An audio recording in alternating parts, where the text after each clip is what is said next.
অনেক অসাধু ব্যবসায়ী আছে রমজান আসলে নিত্য প্রয়োজনীয় পণ্যের মূল্য বৃদ্ধি করে দেয়।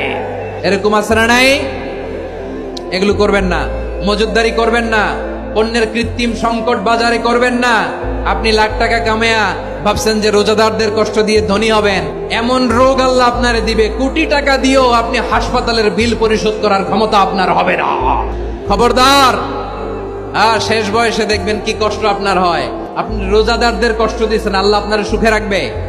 আল্লাহর দোহাই লাগে আমার ব্যবসায়ী ভাইরা এটা করবেন না। আরব বিশ্বে আমরা দেখেছি, আরব বিশ্বের ব্যবসায়ীরা সারা বছরে ব্যবসা করে, রমজানে ভর্তুকি দেয়। আর আমার দেশের কিছু অসাধু ব্যবসায়ী রমজানে গলাকাটা ব্যবসা করে আর সারা বছর সইটার উপর দিয়ে চলে। চিল্লায় বলেন ঠিক কিনা? করবেন না, এটা করবেন না।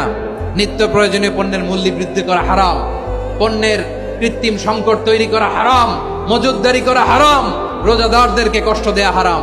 এটা করবেন না।